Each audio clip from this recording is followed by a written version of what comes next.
Mayor de San Marcos, al licenciado Gonzalo Marquina, a la magister Daisy Sarabia y a la magister Constanza Veroso, distinguidos ponentes de esta jornada académica. Asimismo, extiendo un afectuoso saludo a todos los estudiantes y asistentes que nos acompañan de forma virtual, quienes hacen posible que este encuentro tenga un alcance más amplio y significativo. Nos alegra mucho que esta sea la segunda oportunidad en la que Fundación Japón Lima colabora con el Centro de Estudios Asiáticos en una charla literaria.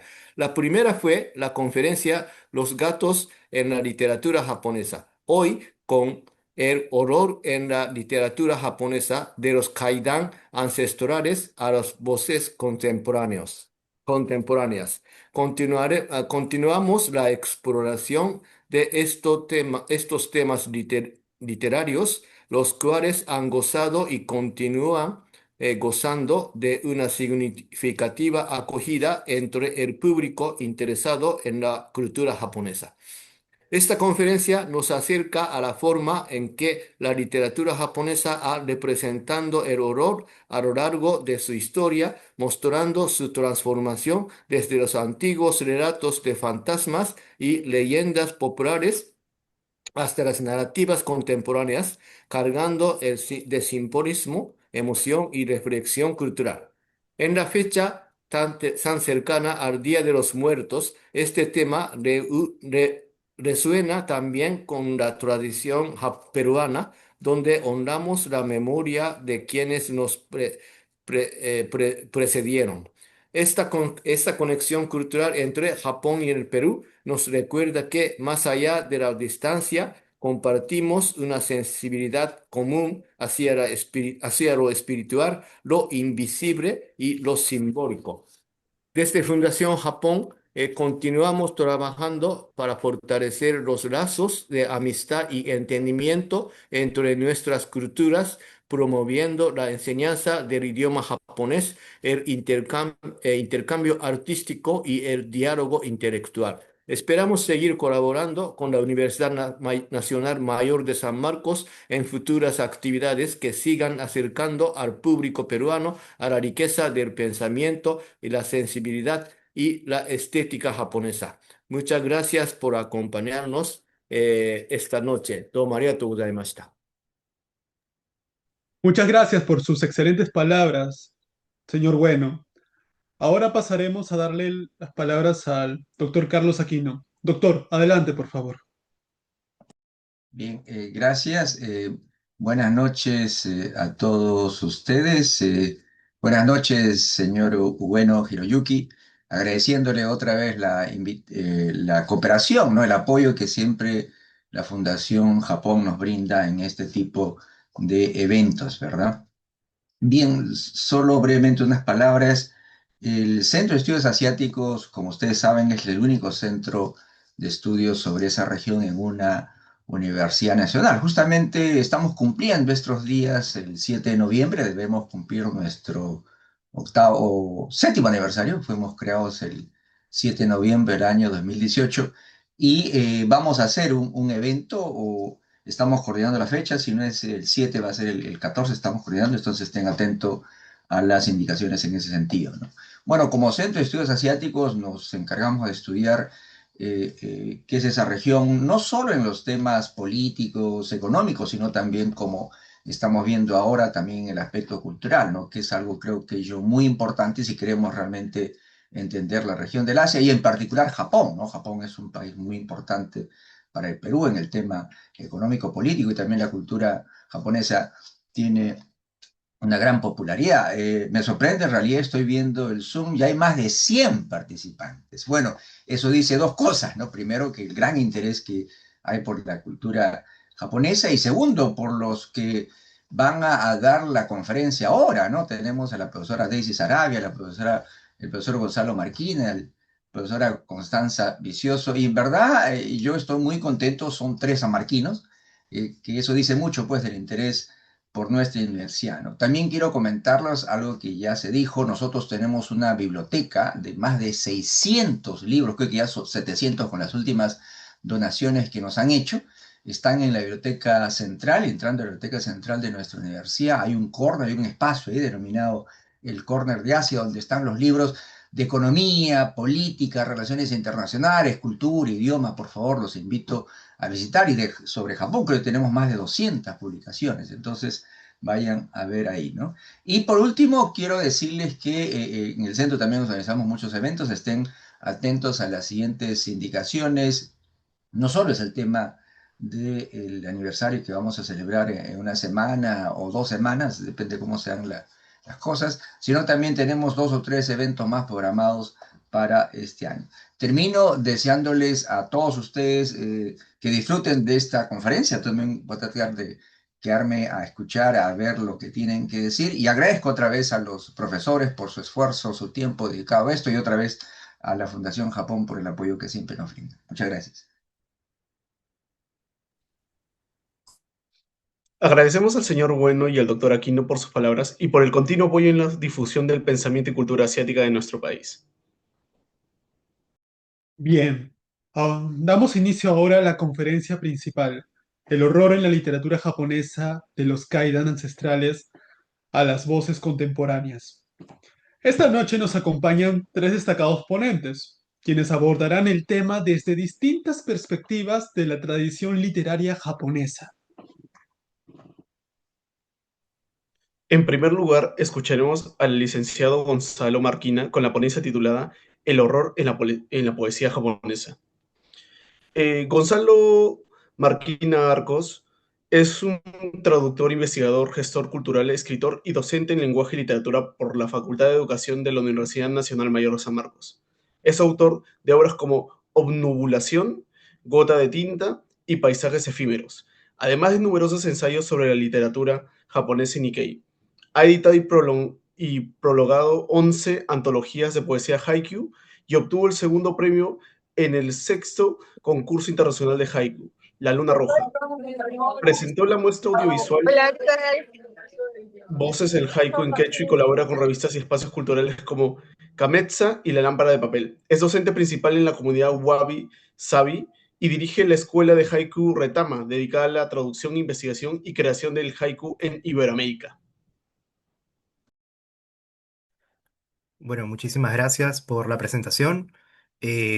Gracias también a Fundación Japón, al señor Hiroyuki Bueno, a la cabeza, al Centro de Estudios Asiáticos de San Marcos también, el doctor Aquino, a mis colegas ponentes, a Daisy, a Constanza también por estar aquí presentes y al público en general.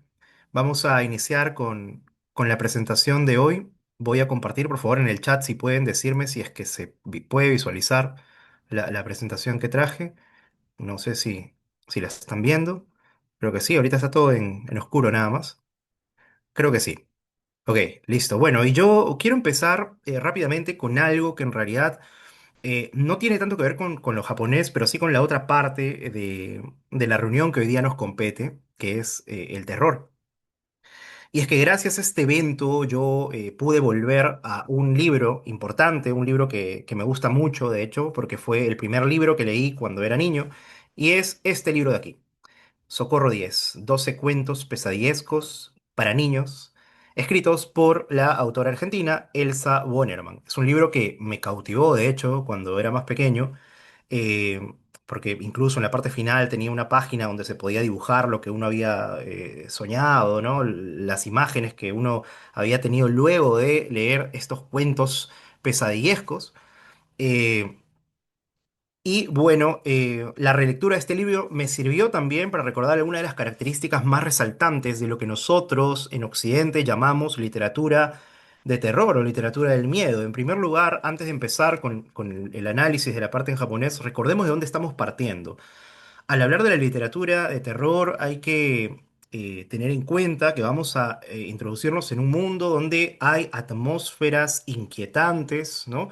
Donde el ambiente es una parte fundamental para que el terror pueda desarrollarse, sea un espacio abierto como un bosque, sean espacios cerrados, como no sé, una casa o un hospital, siempre es importante que las atmósferas sean inquietantes, es decir, que mantengan esa sensación, ¿no? Esa tensión, ese suspenso, para generar el efecto que se busca. Un segundo punto importante también es que la literatura de terror vamos a entenderla como una literatura que busca la evocación de emociones, específicamente emociones como el miedo, la angustia, ¿no? Estas emociones que más bien van a trastocar un poco nuestra tranquilidad, ¿no? El horror, que no es lo mismo que terror, recordemos esa diferencia que ya tiene un largo debate a nivel académico, ¿no? Y bueno, un tercer punto y también importante es respecto al misterio, ¿no? Respecto eh, al misterio en donde vamos a apoyarnos sobre él para tener un avance progresivo hacia la sorpresa. Normalmente los textos de terror terminan con una suerte de revelación, ¿no? De algo, o bien para bien, o bueno, tirando hacia arriba, ¿no? Positivamente o negativamente, en algunos casos bastante fatalistas. Pero lo importante es que hay un avance progresivo desde el misterio a la sorpresa. También una sensación de sobrecogimiento que está muy vinculada con el tema de la evocación emocional, en donde comúnmente vamos a notar, ¿no? Esa sensación de hacernos pequeños frente a algo mucho más enorme, como el concepto de muerte, por ejemplo, ¿no? O como las fatalidades que escapan de nuestras manos. Y finalmente, los elementos sobrenaturales y situaciones inexplicables que vamos a encontrar dentro de estos textos de literatura de terror. Por ejemplo, elementos sobrenaturales como fantasmas, demonios, casas embrujadas, ¿no? Maldiciones, posesiones y demás. Por ejemplo, en este libro de Socorro 10, que es un libro pesadillesco, como mencioné, hay un cuento llamado En Punta de Pies, donde una niña que iba a ir de viaje a Bariloche, una zona en la parte de los Andes patagónicos, ¿no? De la Argentina, descubre que está muerta, ¿no? Entonces todo el cuento aparentemente es tranquilo hasta que llega el final y nos desacomoda todo. Igual, hay dos cuentos, por si quieren leer el libro, que están vinculados con Japón. Hay un cuento aquí que es Krauka-Sach, que donde el protagonista se sueña a sí mismo como una especie de guerrero cucaracho o cucaracha, ¿no? Que lidera a su pueblo para luchar contra otro pueblo de cucarachas que los tenían oprimidos. Y también el cuento Tatuajes, donde una joven va donde un maestro japonés para que le dibuje algo y el maestro le dibuja un kraken, que es estos pulpos monstruosos, ¿no? Y finalmente el pulpo va poseyéndola poco a poco, se va adueñando de ella. Bueno, estos son elementos sobrenaturales, son situaciones inexplicables que tienen cabida dentro de la literatura del horror. ¿Y por qué menciono esto? Porque la literatura de terror o de horror no es algo ajeno a nosotros. Hay elementos como este que se mantienen tanto en la narrativa como en la poesía, como en el drama. Vamos a encontrar un gran acervo de literatura o de este tipo de literatura en nuestro medio, ¿no? Ahí tenemos, por ejemplo, eh, a Poe con su poema El Cuervo y tiene muchos otros poemas también de este corte. Está Baudelaire con, no sé, Una carroña o Las letanías de Satán, por ejemplo. Rimbaud, no sé, Émile Levy y diferentes, ¿no? Incluso hasta llegar a Borges y Pizarnik, que también por ahí tienen algunos textos de este corte. Me acuerdo de La Condesa Sangrienta, que es un híbrido entre prosa, ¿no? Prosa poética y cuentos de este tipo, ¿no? Poesía de este tipo. Bueno, eh, todo esto está dentro de nuestra tradición. Claro, está dentro de la poesía. Vamos a encontrar que no hay un desarrollo de una trama propiamente, sino que mediante imágenes, mediante juegos de palabras, mediante resignificaciones, vamos a apuntar sobre todo a esto, que es la evocación emocional, ¿no? Es decir, no vamos a desarrollar una historia dentro de la poesía, sino que vamos a encontrar más alusiones que despiertan ese tipo de sensaciones. Entonces, la pregunta, ¿por qué menciono todo esto? Porque partimos de de esta reflexión o de este refresh para poder preguntarnos, ¿conocemos eh, la poesía de terror occidental? Sí, pero ¿conocemos la poesía de terror japonesa? Creo que es más conocida la parte de la narrativa, ¿no? La parte de los cuentos, el folclore japonés. Es muy distinta la poesía japonesa a la nuestra. Perdón, la poesía de terror japonesa es muy distinta a la nuestra. Y si es así, ¿en qué sentido? ¿En qué se diferencian? ¿Cuáles son los matices que tienen y finalmente dónde podemos encontrar poesía japonesa para leer, de repente en nuestro medio, de repente en otros idiomas. Eso es lo que vamos a tratar en esta pequeña ponencia, pequeña intervención. Claro está, si quieren averiguar más, igual los diferentes grupos que estamos trabajando este tema a lo largo y ancho de América Latina. Así que bueno, espero que sea de su agrado. Siéntanse en la libertad, por favor, de comentar lo que gusten mientras vamos hablando. Eso va a enriquecer también nuestra conversación, aunque no sé si por acá puedo ver los comentarios. Ah, sí, por ahí ya tengo algunos comentarios. Muy bien. Bueno, vamos a empezar entonces con esta parte. Por ahí me dicen que sí conocen el libro de Socorro Díaz. Muy bien. Vamos a empezar, primero que nada, recordando algo importante respecto a la poesía japonesa. Lo primero que tenemos que considerar es que el terror en la poesía japonesa no ha sido siempre el mismo. O mejor dicho, no ha tenido un mismo tratamiento a lo largo de la historia. Ha ido cambiando, ha ido diversificándose poco a poco, ¿no? Hasta la actualidad. Es un género que se sigue cultivando hasta la actualidad. A esto hay que sumarle también que Japón, bueno, no es un país totalmente uniforme, ¿no? Cada región tiene sus propias costumbres, presenta a nivel de idioma, por ejemplo, variedades dialectales, ¿no?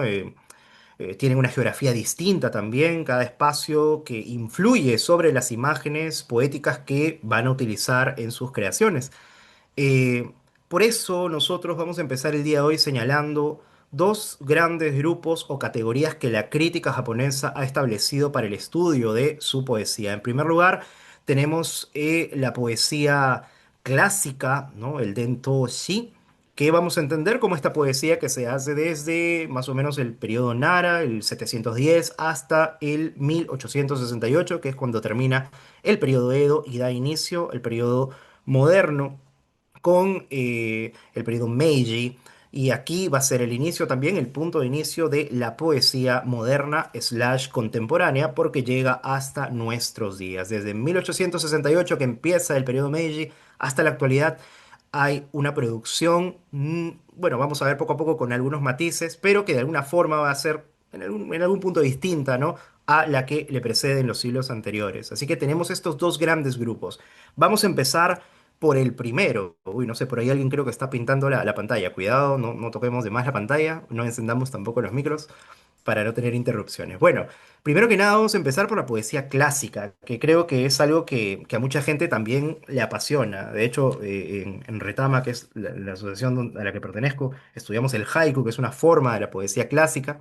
Así que seguramente a muchos de ustedes también les apasiona esta parte. Bueno, respecto a la poesía clásica, lo que podemos señalar es, más allá de su periodización, algo también importante que podemos tomar en cuenta es que vamos a encontrar muchos escenarios naturales, o bien en las capitales o bien en las provincias, pero esos escenarios van a estar muy vinculados con la parte de la naturaleza. Si quieren saber más sobre cómo influye la naturaleza o cómo influye el tema de la conciencia estacional sobre la cultura japonesa, hay un libro interesantísimo de la Universidad de Columbia, del doctor Haruo Shirane, en donde habla sobre precisamente la cultura japonesa y las estaciones, el paso de las estaciones.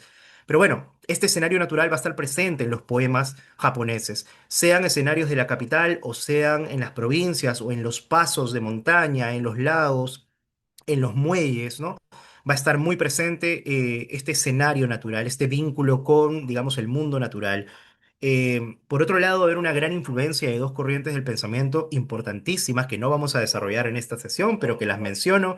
De repente alguno de ustedes sí las conoce más a fondo, que son el shintoísmo, que es este sistema de creencias, de prácticas, ¿no? Autóctonas de Japón, y el budismo. En ambos casos va a haber un aporte por parte de ambos corrientes del pensamiento porque le van a dar, digamos, a los poetas, ¿no? Esta suerte de sistema de ideas con las cuales jugar a la hora de establecer los símbolos para la constitución de sus poemas. Va a haber también un desarrollo de una estética muy particular, la estética del Mono no Aware, que en palabras de Yasunari Kawabata, el Nobel del 68, es pues la base, la piedra angular de todo el arte japonés, de toda la literatura japonesa. Y se puede entender algo así como el aware de las cosas, ¿no? El mono no aware. En este caso vamos a enfocarnos en una pequeña acepción de la definición de mono no ware, que más allá de traducirse como el asombro o el awareness de las cosas o el asnes de las cosas, ¿no? Lo vamos a traducir como aquel sentimiento que uno tiene al saber que las cosas se están terminando, por lo efímero, sobre todo, ¿no? Otros conceptos como el Ma, que es, digamos, la estética del vacío, a diferencia de Occidente, que en nuestra poesía de horror llenamos todo, lo atiborramos con símbolos, ¿no? Muertos, cruces, vampiros, collares de ajos, estacas. En la estética japonesa vamos a encontrar, sobre todo clásica, vamos a encontrar que más bien hay un tratamiento del vacío. Se juega mucho con los silencios, con el no decir, lo cual es beneficioso porque trabaja muy bien la sugerencia. Otra, otro concepto es el Yugen, por ejemplo, ahí me faltó la tilde larga, el Yugen que nos habla de todo aquello que es inalcanzable para nosotros, pero que presenta un misterio que es palpable. Había una definición poética muy interesante para Yugen, algo así como ver un cielo nublado y saber que está la luna detrás y no ver la luna, pero aún así sentirnos, ¿no? Digamos, acongojados por la belleza de la luna. Entonces es un poco de sentirse minúsculo ante aquello que ni siquiera podemos ver. Esto va a estar muy presente también en la poesía japonesa. A nivel de forma, una característica importante va a ser el tema de los ritmos. Hablábamos hace un rato de los poemas clásicos. La gran mayoría de estos poemas clásicos presentan ritmos determinados, como el haiku, como el tanka o el waka. Esto en japonés se conoce como teikei y todos son poemas teikei, es decir, tienen ritmos o versos, si queremos llamarlo así, eh, digamos, de 5 moras o 5 golpes de voz y 7. Esto lo vamos a encontrar en gran parte de la poesía clásica. Y finalmente, los elementos y situaciones sobrenaturales que vamos a encontrar en la poesía clásica también asociadas, muy, muy asociadas con el tema del folclore japonés. Presencia de yureis, presencia de yokais, presencia de las vengativas onryo, que son estas, ¿no? Estos fantasmas que buscan venganza. Seguramente en unos minutos mis colegas van a hablar sobre o van a dar más definiciones sobre estos personajes. Yo solamente me quedo en esta parte, solo mencionar que estos personajes van a estar presentes también en la poesía japonesa. Pero bueno, vamos a leer un poema japonés. Este de aquí, por ejemplo, es un poema japonés clásico. A quien no le parezca un poema japonés, pues les invito también a revisar lo que estamos haciendo en Retama Escuela de Haiku, porque precisamente este es un haiku. Es un haiku, es un breve poema japonés que, digamos, nos presenta así de golpe un chispazo, ¿no? de la vivencia, ¿no? Nos presenta un momento, un instante de belleza fugaz. Bueno, este es un haiku de Yosabu Son, miren los años, es un haiku clásico, y dice, Furui ke ni zori shizumite mizore kana. En el viejo estanque, Furui ke ni, ¿no? Una sandalia de paja a medio hundir. Cae agua nieve. Bueno, me tomó la licencia ahí de poner el verbo cae, pero literalmente dice agua nieve, mizore, ¿no? Y uno lo lee y aparentemente, en primer lugar, de repente, no sé, no nos parece un poema, pero sí es un poema japonés, solo que es breve, hay que entrar ahí un poco también a la estética del haiku, algo que no vamos a explicar aquí de largo, pero lo importante aquí es que en este poema se ve aquello que hemos mencionado hace un instante, hay cierta tensión de elementos entre algo humano, entre el mundo humano y el mundo sobrenatural. Y la pregunta cabe, pero Gonzalo, qué cosa es lo del mundo sobrenatural? ¿Dónde está la insinuación hacia algo que sea sobrenatural? Si todo lo que está aquí es plenamente natural. Un viejo estanque, furuike, ¿no? Una sandalia de paja, un zori, esas sandalias que son tejidas, ¿no? A medio hundir, shizumite, ¿no? Y el aguanieve, Mizori, ¿dónde está lo irreal? ¿Dónde está lo sobrenatural? Pues hay una palabra allí, o bueno, digamos que es una palabra detonante de una idea, que es el Zori. ¿Qué cosa es el Zori? Esta sandalia de paja, pero no es una sandalia de paja que esté en una casa, no es una sandalia de paja que se esté remendando, es una sandalia de paja que está prácticamente abandonada. Alguien la ha dejado tirada en algún lugar y está cayendo agua nieve. ¿Qué quiere decir esto? Es una alusión. ¿Y una alusión a qué? Pues hay un pequeño yokai, que es una de las criaturas, ¿no? de la tradición japonesa, que precisamente surge cuando se abandona durante mucho tiempo una sandalia, uno de estos zori, específicamente uno de estos zori. No sé si ustedes se acuerdan del nombre de este yokai, si se acuerdan, pónganlo ahí en el chat para que todos los demás lo puedan ver. Pero este yokai, miren lo que sucede, ¿no? Conforme pasa el tiempo, se va transmutando. Según lo que dice la tradición, le salen brazos, le sale un ojo, en algunos casos también lo representan con boca, ¿no? Porque el yokai va evolucionando, llamémosle así. En otros casos es presentado de forma más amigable, más o menos, pero hay una alusión a estos personajes en el mundo del haiku también. Quiere decir que la poesía, ¿no? Esta del haiku deja de, bueno, si leemos un haiku como este, en donde se esté haciendo alusión a algún personaje, propiamente estaríamos entrando en clave de estos haikus de estilo más, eh, digamos, inclinados hacia generar cierto temor. Ahora, esto en la traducción se pierde, en la traducción más bien queda como algo contemplativo, ¿no? Alguien que pasa y ve una sandalia hundiéndose es algo más contemplativo, pero entendiendo el sistema de símbolos, el efecto primario que nos da a leer, pues es este, ¿no? Nos lleva un poco, nos inclina un poco hacia la sugerencia de que algo raro está pasando en ese lugar. Y esa ligera tensión es la que va a alimentar bueno, los poemas que vamos a ver en adelante. Exactamente, es un bakezori. Muchísimas gracias. Es un bakezori. Aquí tenemos otro haiku también de Yosa Buzón que de repente es un poco más cercano a nosotros. Dice: un escalofrío en todo el cuerpo, piso en la alcoba el peine de mi esposa muerta. El peine de mi esposa muerta, ¿no?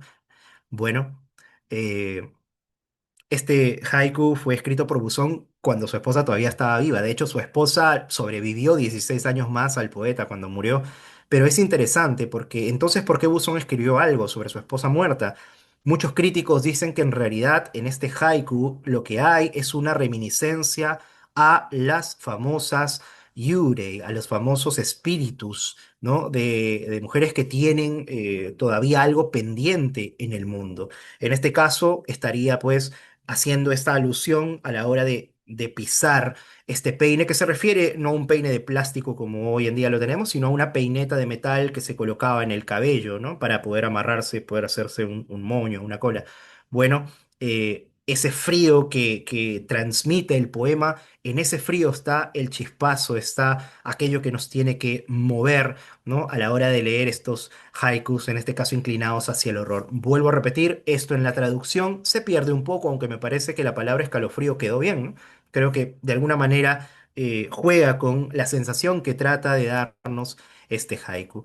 Ahora, no todo es haiku, obviamente, hay otros poemas también en la tradición clásica. Por ejemplo, encontramos los famosos kyoka, que son poemas breves también, pero que en lugar de tener 3 unidades de sonido, 3 versos, llamémosle así, tienen 5. Son muy parecidos a otro tipo de poesía llamado tanka, solo que el kyoka, a diferencia del tanka, que es más romántico, llamémosle así, es un poema, digamos, más gracioso y en algunos casos se permite también tomar cierta licencia por temas como el horror o el terror. De hecho, hay un libro publicado en 1853 llamado el Kyūkai Hyaku Monogatari, poemas sobre 100 historias de fantasmas, donde Masazumi Ryuza y Ryojin Tenmei hacen bueno, presentan poemas, ¿no? a partir de historias populares. Y una de esas historias populares que recogen en este libro es una muy interesante que tiene que ver con un monje de un templo, el templo de Midera, que aparece esta historia en otro libro, mucho más antiguo, el siglo XIII, llamado el Heike Monogatari, un libro bélico.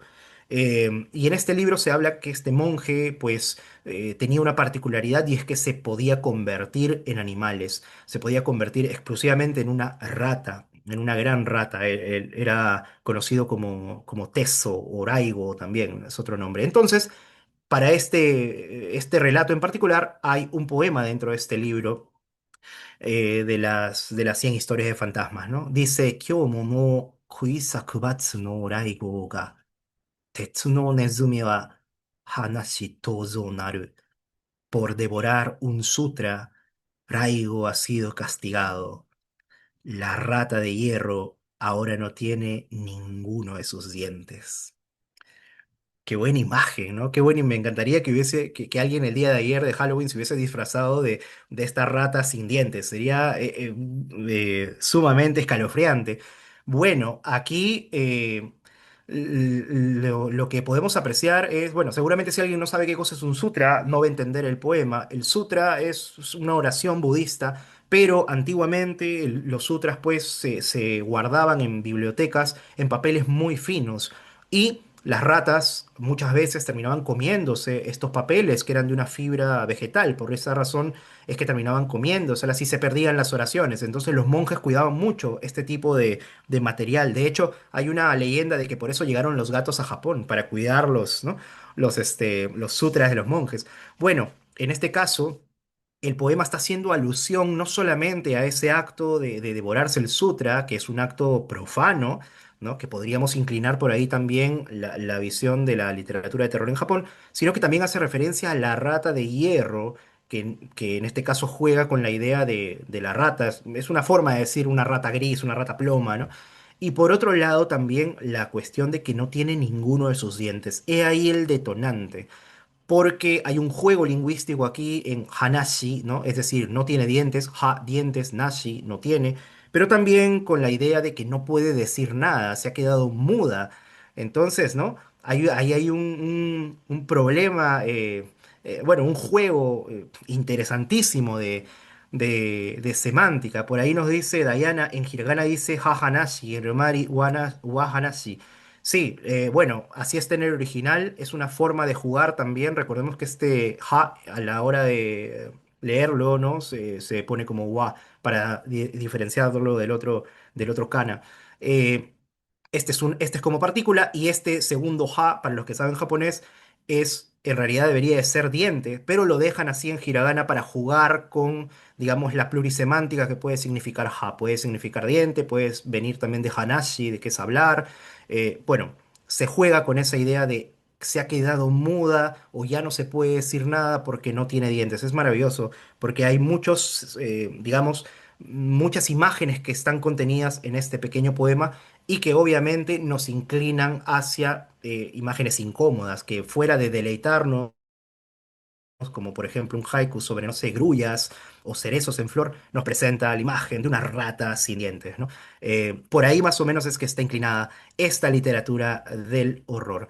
Y bueno, ya para terminar, porque esto es algo rápido, quiero darle pase también a mis colegas, vamos a pasar con la literatura moderna, la poesía moderna. En la poesía moderna, que es esta poesía que va desde el Meiji hasta el periodo Reiwa, vamos a encontrar que también hay escenarios de alguna forma naturales, pero más vinculados con la vida citadina, lo urbano. El paisaje urbano va a ser importante para el desarrollo de esta poesía moderna. Calles, hospitales, cables de luz. Si es que hay espacios abiertos, son espacios abiertos perimetrados, como cementerios, ¿no? No sé, parques donde la gente va a pasear. Entonces van a haber escenarios mucho más urbanos. Va a haber una influencia muy interesante de las corrientes occidentales. Recordemos que durante el periodo Meiji llega toda clase de influencia de muchas partes a Japón y con ello llegan también mucha literatura de otras partes del mundo, especialmente de Rusia y de la zona de Europa como Inglaterra y Francia. Entonces vamos a tener este gran flujo de corrientes que van a aportar al desarrollo de esta poesía. Va a haber una estética también nuevamente vinculada con, digamos, con lo sutil, pero ya cambian los conceptos. Se habla más de la sugerencia, ¿no? De la concisión de las imágenes y, desde luego, algo que empieza a trabajarse en este periodo y que va a ser fundamental para el desarrollo de otro arte más adelante, que es las películas, ¿no? El cine, que en este caso es el horror psicológico. Este horror psicológico va a estar muy presente en todo el arte japonés moderno que se dediquen a la parte del terror porque va a poner el foco en lo que sucede dentro de los sujetos, en lo que sucede dentro, en la subjetividad, más que en la parte objetiva, lo que hay afuera, como leíamos hace un rato, una sandalia en medio de un lago, no sé, una rata que se aproxima, ¿no? Y le hace pensar al poeta que podría ser este monje que fue condenado hace años. más que enfocarse en lo objetivo, la poesía moderna se va a enfocar más en lo subjetivo. Hay un ensayo muy interesante de Natsume Soseki llamado Mi individualismo y yo, donde habla sobre este tema. Y va a haber también una presencia de ritmos libres, es decir, ya no poemas configurados en 5-7-5 o con versos de 5 y 7, sino que va a haber un jiuritsu, un ritmo mucho más extenso, poemas más largos. eh, y finalmente, elementos y situaciones sobrenaturales también, pero propios de la modernidad. Por ejemplo, los famosos kaiju, que son estos seres que producto de la radiación cambiaron su forma. Creo que el kaiju más conocido es Godzilla, ¿no? Godzilla, recuerdan ustedes, era un lagarto, pero producto de la radiación y la contaminación, se volvió un monstruo que empezó a destruir ciudades. Esto va a ser parte del ideario colectivo, ¿no? Vinculado con el horror dentro del Japón moderno. Igual que los psicópatas en serie y los asesinos en serie, que dejan de ser, pues, meros como ninjas contratados y más bien pasan a ser cualquiera, puede ser incluso un vecino, puede ser incluso la persona que está dentro de tu hogar. Todo esto va a ir haciendo cada vez más denso el tema del horror japonés. Pero bueno, para no quedarnos en esta parte más teórica, leamos un poema de Hagiwara Sakutaro, un poeta moderno, ¿no? Considerado el padre de la poesía moderna, que tiene este poema llamado Cadáver de Mayo, que ya desde el título nos anticipa de dónde está poniendo el foco Sakutaro Hagiwara. No he traído la parte en japonés, pero la pueden encontrar también, sobre todo los que estuvieron en nuestro evento que dimos con Daisy sobre poesía, introducción a la poesía moderna. Pero vamos a leerlo en español y dice de esta forma: Gugatsu no Shibito, este cuerpo acomodado como sashimi, pescado cortado, por cierto, con cuchillo.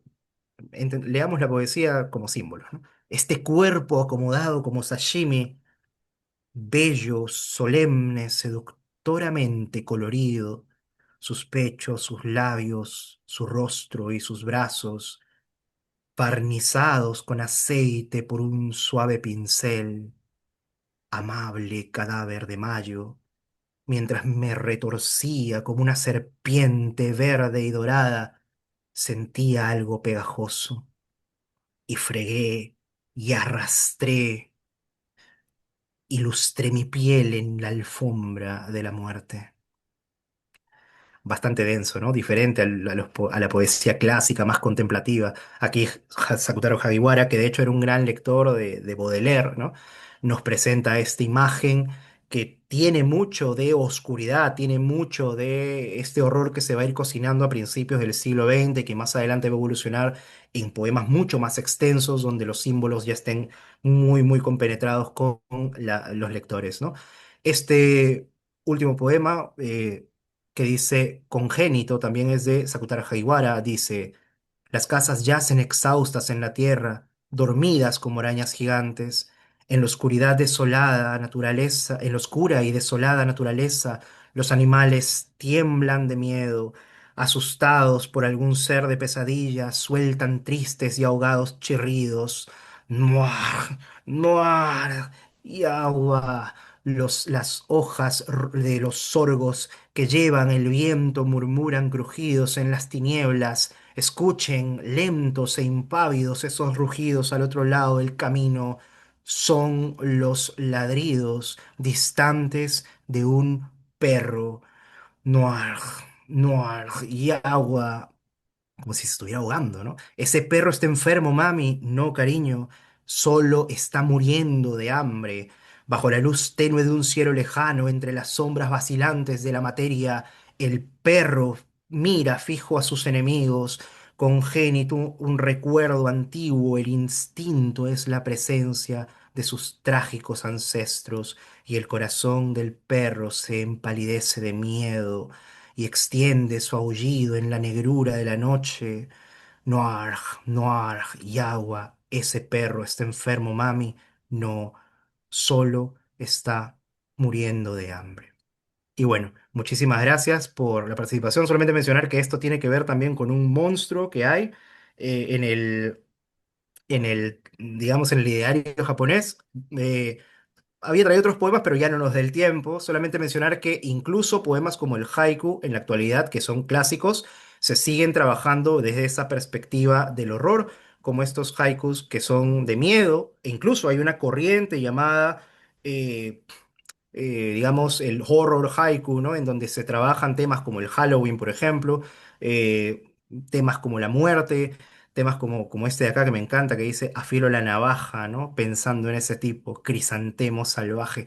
Hay mucho por explorar, de hecho, el tema de la poesía es muy amplio, pero lo vamos a dejar ahí para dar también pase a nuestras colegas que van a dar en este momento también su participación. Muchísimas gracias por su atención. Eh, y bueno, seguimos con las presentaciones. Muchas gracias. Muchas gracias, profesor. A continuación tendremos la participación de la magíster Daisy Sarabia con el tema El horror en la narrativa japonesa. Daisy Sarabia es maestra en literatura latinoamericana por la Universidad Nacional Mayor de San Marcos. Es docente de la literatura japonesa y anime en la Pontificia Universidad Católica del Perú y de literaturas orientales en la Universidad Nacional Mayor de San Marcos. Además, dicta talleres de literatura japonesa en la Universidad Autónoma de Yucatán y en el Centro Cultural José Martí, en México. Dirige el Club de Lectura Bungaku del Centro de Estudios Asiáticos de la Universidad Nacional Mayor de San Marcos y es autora del libro Migración China y Orientalismo Modernista y de la traducción al español del cuento Momotaro de Ryonosuke Akuta- Akutagawa. Adelante, magíster.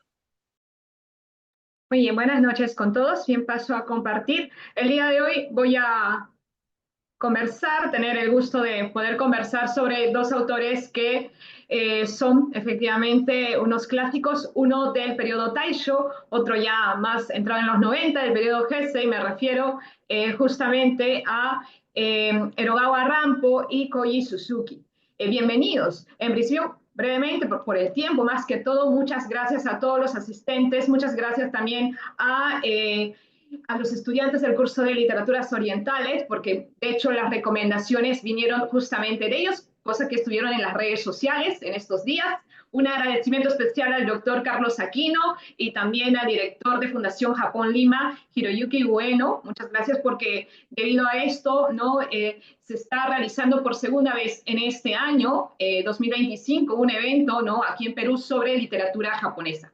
Bueno, sin más preámbulos, entonces vamos a empezar el día de hoy porque me gusta este tema. Ya Gonzalo Marquina ha hablado al respecto desde el ámbito que más le apasiona, que es la poesía, y él es un capo justamente. Vamos a hablar de Erogawa Rampo, ¿no? Hirotaro. Y adivinen de qué obra vamos a hablar. No creo que es la obra que vamos a hablar, es una obra bastante conocida, pero, me voy a con esta imagen porque hablar de Erogawa Rampo es hablar de cultura popular japonesa, es hablar además de innumerables adaptaciones en el manga, en el cine y, oh, sorpresa, les presento este panel. ¿Saben de qué manga estamos hablando? ¿De qué manga estamos hablando? ¿Recordarán? ¿No? Por favor. Ajá, ahí está, muy bien, la Butakumana, exactamente. ¿Quién es el mangaka? No, no es Akira. No, no, es Junji Ito. Muchas gracias. Efectivamente, es la adaptación de Junji Ito de la Butakumana o la Sea Humana, justamente. Muy bien, muchas gracias.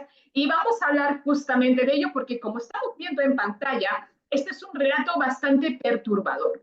Es un relato perturbador y a la vez insólito porque todo sucede en esta butaca, ¿no?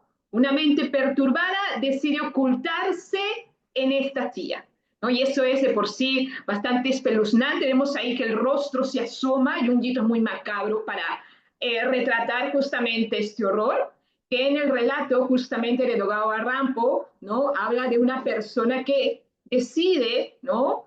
Estar dentro de esta butaca y sentir la presencia de mujeres, ¿no? Sobre todo de la protagonista, una escritora famosa, ¿no? Cumple sus fantasías sexuales justamente ahí, desde ese lugar, porque en la sociedad él se considera un ser bastante despreciable. Entonces, vamos con eso justamente.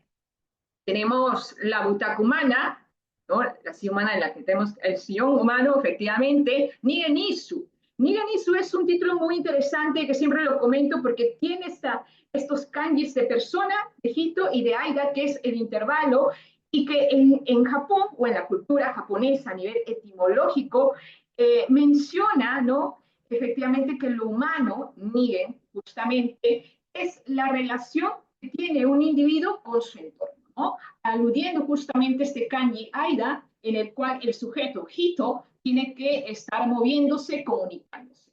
Esto nos sitúa en el hecho de que, en todo caso, la ser humano, ¿no? Culturalmente relacionarse con los demás. ¿Y qué pasa entonces con las personas que no se sienten parte de la sociedad? Esas personas que de pronto se sienten solitarias o muy feas o muy desadaptadas. Pensemos en esta obra de Osamu Dazai, Indigno de ser humano, Nigen Shikaku. Entonces, sí, ahí de por sí tenemos un problema, ¿no? Pero vamos a escucharlo. El día de hoy he traído un podcast, espero que se escuche, para escuchar ni más ni menos a este ser perturbado que habita justamente en esta silla y le escribe una carta además a la protagonista de esta historia, le escribe para contarle de su amor platónico que vive, pero también para de alguna manera dar a conocer su historia, una historia bastante truculenta. Pongo play, me dicen si se escucha, ¿ok? En primer lugar, permítame decirle que mi fealdad es difícil de describir. Por favor, no olvide esta circunstancia. En caso contrario, temo que cuando usted tenga a bien concederme, si es que llega a hacerlo, mi última petición, la de verme, bien pudiera ser víctima de una fuerte impresión y sentirse horrorizada ante mi rostro. Sobre todo después de tantos meses de existencia, bajo unas condiciones nada saludables. Sin embargo, le suplico que me crea cuando afirmo que a pesar de la extrema fealdad de mi cara, mi corazón siempre ha albergado la llama de una pasión desbordante y pura. En segundo lugar, permítame decirle que soy un humilde trabajador. De haber nacido en una familia adinerada, quizá hubiera tenido la posibilidad de aliviar mediante el dinero la tortura que la fealdad ha procurado a mi alma. O puede que, si la naturaleza me hubiese dotado de talento artístico, el consuelo de la música o la poesía me hubiera permitido olvidar mi desagradable rostro.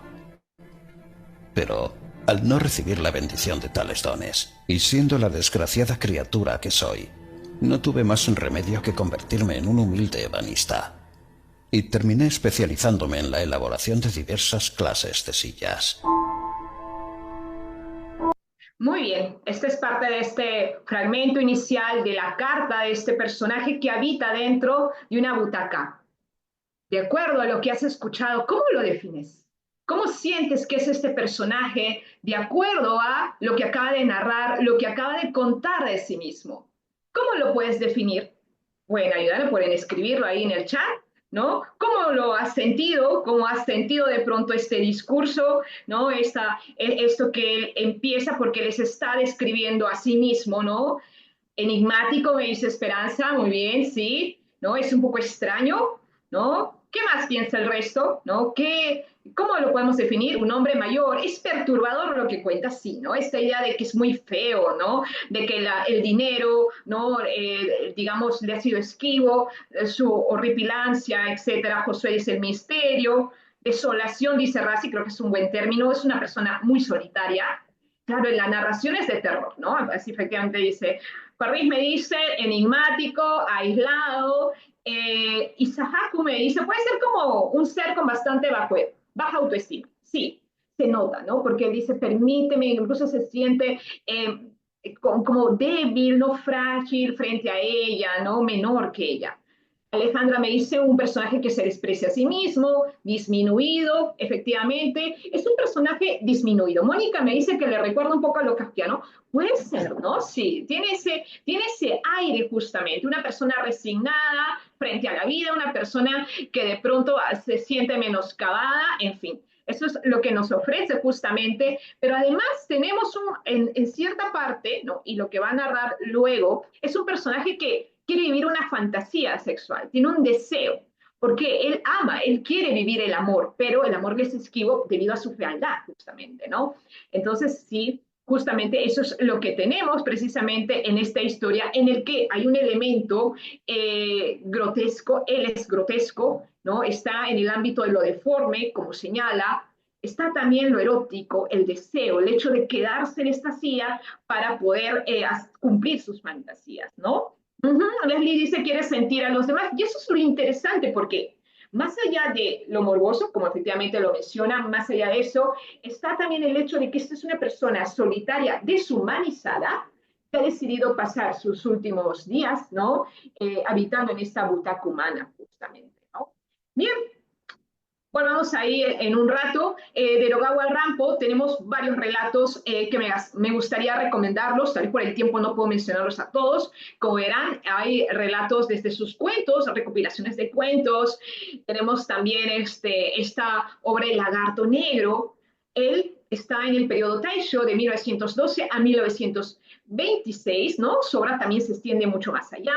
Es un escritor del Tantei Shosexu, de la novela policíaca, pero en este caso también tiene relatos de esta estética que vamos a denominar el Eroguru Nasensu, justamente, ¿no? Y si te interesa el Eroguru Nasensu, luego también tengo un libro para recomendarte justamente, pero ahí tenemos desde el extraño caso de la isla Panorama, la oruga del 29, la silla humana o la butaca humana de 1925, que notarán es bastante antigua, sin embargo es de pronto muy actual en lo que ofrece en el tema que de pronto nos compete sobre este asunto de la deshumanización, ¿no? Del sentirse inferior y de alguna manera también encontrarse incomprendido del mundo, ¿no? Es un personaje raro, perturbado, ya ustedes bien lo han dicho.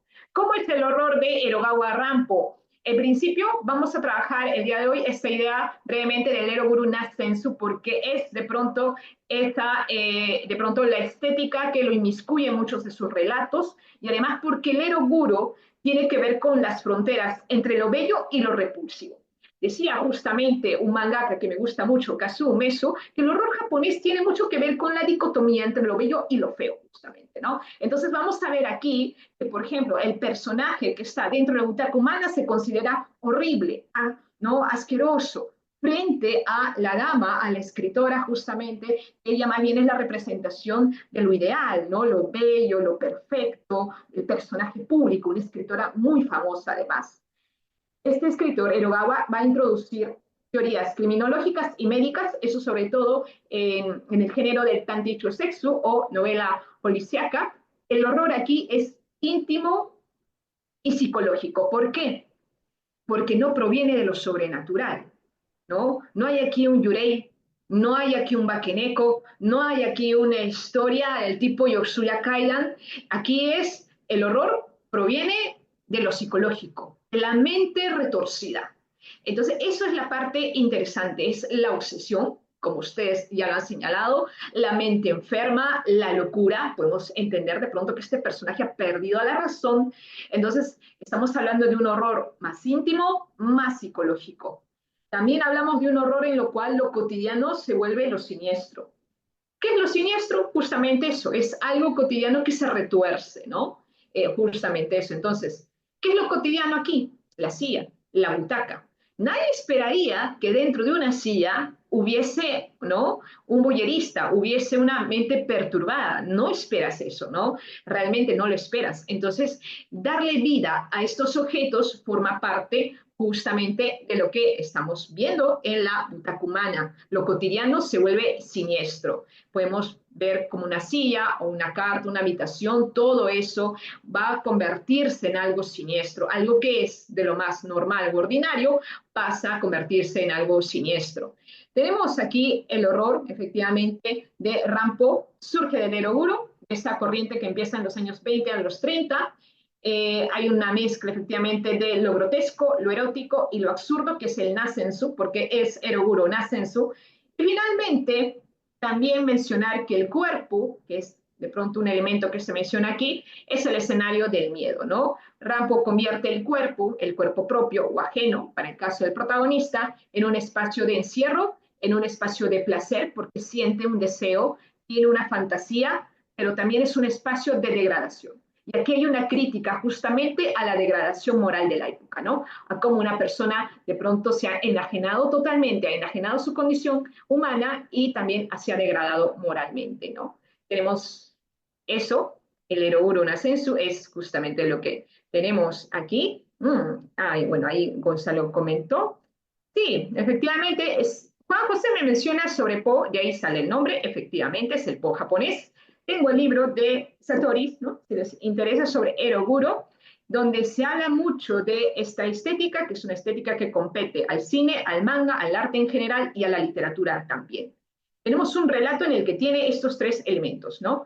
El ero, lo erótico, que tiene que ver con la representación de la sexualidad, un sujeto que es tan feo que no puede ver a la cara a la persona amada, que no puede, que tiene que ocultarse justamente, pero tiene un deseo, está cerca de ella, ¿no? De una manera morbosa, voyerista, lo observa, le escribe incluso una carta. Entonces está el tema de lo erótico y en general en esta estética del Eroguro Ascenso eso es un elemento importante donde hay una exhibición del cuerpo justamente. Otro elemento conocido es lo grotesco que tiene que ver con la locura, con la deformidad física, con el elemento de la sangre. Este Eroguro Ascenso también tiene como antecedente el Musan-e, justamente en la pintura, donde está presente el elemento de la sangre, está el tema de la deformidad física, están las enfermedades mentales, la inestabilidad emocional. Las imágenes pertenecen en su mayoría a Suehiro Maru, que justamente es un mangaka dedicado a ello. Pero el elemento tal vez más perturbador o el elemento más importante a decir de Miriam Silverberg es el elemento del no sensu o nasensu. Tiene que ver con todo lo absurdo. Es decir, hay una situación absurda aquí. Hay una situación que no debería pasar, ¿no? Que es algo que es increíble. Por ejemplo, el hecho de que él viva en esta butaca y que pueda sobrevivir día tras día, meses tras meses, y que nadie se haya dado cuenta, y cómo sobrevivía ahí dentro. Entonces, también tenemos ese elemento. Pero ese elemento justamente forma parte de la crítica política que se da, ¿no? Porque hay una crítica justamente a este periodo, ¿no? Hay una crítica a los valores no corrompidos, hay una crítica a la enajenación del individuo, un individuo que está pensado, ¿no? De acuerdo al concepto de Nigen que les di y de acuerdo al contexto que se da por la modernización y occidentalización, está pensado siempre ¿no? en vivir en función del colectivo, en vivir en función del resto, en tratar de adaptarse al resto, ¿no? Eso resuena también a Dazai, justamente esta idea de un sujeto, un personaje que necesita adaptarse al grupo, ¿no? Tiene que tener esta conciencia del grupo, este Shudan Ishiki, y frente a ello anula su deseo, anula el ninyo, justamente. Entonces tenemos esa característica para el caso de esta estética, ahí está. Les leo algo más de este personaje. Vamos brevemente, ¿no? Creo que sí, no, me alcanza un pequeño tono para poder hablar de este personaje. Justamente está la idea de lo grotesco, como ya les decía, el protagonista es feo, es horrible, está el elemento de lo erótico, ¿no? Es un personaje que manifiesta una atracción sexual y está este elemento del nasensu en la idea sorprendente de que una persona pueda habitar dentro de una butaca humana, justamente, ¿no? Entonces, brevemente voy a compartir, o les leo, mejor dicho, desde aquí, un fragmento más de este personaje que escribe una carta y él dice lo siguiente: el amor en una butaca. Esta idea puede parecer sin duda demasiado fantasiosa. Solo quien lo ha experimentado de verdad puede dar fe de las emociones y los placeres que proporcionan. Es evidente que se trata de un tipo de amor poco habitual, restringido a los sentidos del tacto, el oído y el olfato, un amor que arde en un mundo de oscuridad. Claro, es una persona enamorada, pero su amor no es normal, es obsesivo, ¿no? Lo ves ahí. Además, como él dice, el amor en una butaca es imposible, cae en lo irreal, ¿no? Pero es algo que se cumple en esta historia truculenta, ¿no? Que efectivamente se pueda dar el hecho de que una persona habite ahí y pueda satisfacer sus placeres, ¿no? Por eso él dice amor poco habitual y además lo vincula mucho al tacto, al cuerpo, ¿no? Hay una mención al olfato, al hecho de sentir, ¿no? Al hecho de percibir. Es un amor que está fuera de la norma y eso es un poco lo que trae el Eroguro Nasensu cuando retrata, ¿no? Personajes fuera, no fuera de la idea de civilización, de orden social, justamente es lo que se tiene en esta historia por demás truculenta. Me voy acá, salgo de esto, ¿no? Solamente me gustaría comentar, pero por tema de tiempo no lo puedo comentar. Lo que me gustaría en todo caso mencionar es que en muchos relatos de la literatura japonesa está presente, ¿no?, los códigos sociales japoneses, ¿no? Y hay una idea, como les decía, de no solo mantener la armonía wa, no solo mantener la armonía, la imagen, sino también no molestar al resto, ¿no? Esta idea de conciencia de grupo, ¿no?, de pertenencia a un grupo que a veces se rompe, ¿no?, y que genera personas desadaptadas, ¿no?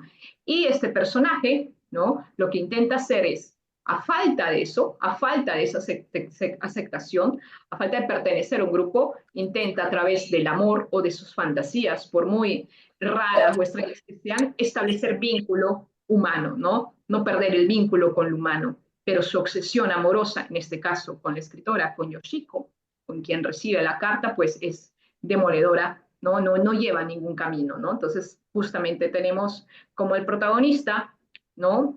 Eleva, ¿no?, su deseo, pero al elevar su deseo distorsionado, no genera un vínculo, sino más bien este vínculo se vuelve horroroso, ¿no? No se conecta con ello, justamente. Y vamos, eh, ahora sí, a Koji Suzuki, justamente, ¿no? Muy bien. De Koji Suzuki vamos a comentar. ¿Quién conoce a Koji Suzuki? Recordarán que es un escritor de los 90, es un escritor del periodo Heisei, ¿no? Justamente empieza a escribir en los años 90 y tiene una obra, ¿no? Tiene, ¿no?, obras que han sido adaptadas al horror, justamente, ¿no? Es un escritor muy interesante. De aquí tenemos la conocida Dark Water, ¿no? Esta película, ¿no?